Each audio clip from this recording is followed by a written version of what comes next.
हाय। आज मैं एक क्वेश्चन पढ़ रहा था कि हमारा एक पेशेंट है जो कि आईसीयू के अंदर वेंटिलेटर पर है।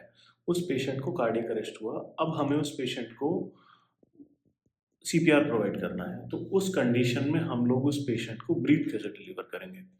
बेसिकली होता क्या है कि अडल्ट पेशेंट के अंदर सीपीआर में कंप्रेशन और ब्रीथ का रेशियो 30:2 होता है। अब यहाँ पर पेशेंट जो है वो इंट्यूबेटेड है। सो जब भी पेशेंट वेंटिलेटेड होता है, यानी कि पेशेंट को वेंटिलेटर लगा होता है, तो पेशेंट इंट्यूबेटेड रहेगा। यहाँ पर चीज़ ये है कि जब पेशेंट जो मॉडर्न वेंटिलेटर्स हैं, वो सीपीआर के दौरान जो चेस्ट कंप्रेशन है, उसको एज़ ए पेशेंट का स्पॉन्टेनियस ब्रीथ की तरह डिटेक्ट करेंगे।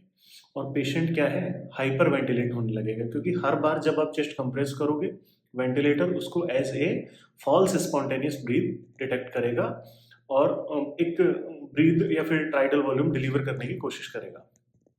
बेसिकली होगा क्या कि पेशेंट होगा हाइपर वेंटिलेटेड। और हाइपर वेंटिलेशन जब होगा पेशेंट का, तो उस कंडीशन में आपको क्या देखने के लिए मिलेगा?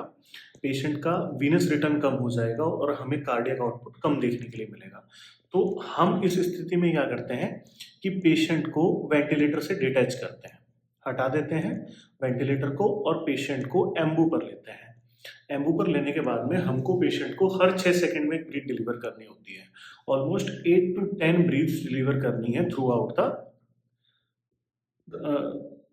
The CPR cycle. ठीक है। अब हमको करना क्या है, बेसिकली जब आप पेशेंट इंट्यूबेटेड नहीं है, तो आप 30 कंप्रेशन के बाद में कंप्रेशन होल्ड करते हो, ब्रीथ डिलीवर करते हो, दोबारा से कंप्रेशन शुरू करते हो। लेकिन यहाँ पर क्या करना है कि कंप्रेशन होल्ड नहीं करना है आपको। एक जो रेस्क्यूअर है वो कंप्रेशन देता रहेगा, जबकि दूसरा रेस्क्यूअर क्या है, at the same time breath deliver करता रहेगा। तो ये दोनों कंडीशंस के अंदर डिफरेंस है कि जब पेशेंट इंट्यूबेटेड है, तो उस कंडीशन में हमें क्या करना है कि कंप्रेशन होल्ड नहीं करना है और ब्रीथ डिलीवर करनी है। लेकिन अगर पेशेंट इंट्यूबेटेड नहीं है, तो उस कंडीशन में कंप्रेशन होल्ड करना है और उसके बाद हमें उस पेशेंट को ब्रीथ डिलीवर करनी है। अगेन एक सेम क्वेश्चन और आता है कि अगर पेशेंट को पेसमेकर लगा हुआ है, तो उस कंडीशन में क्या हम सीपीआर कर सकते हैं, या फिर सीपीआर किस तरीके से किया जाता है?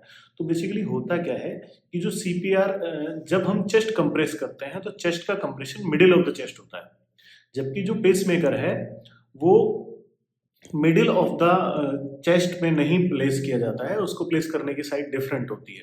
उसको इसी वजह से डिफरेंट साइड पे लिटरली प्लेस किया जाता है, ताकि जब आप कंप्रेस करें तो एक तो पेसमेकर पर प्रेशर ना जाए, दूसरा वो डिसलोकेट ना हो जाए।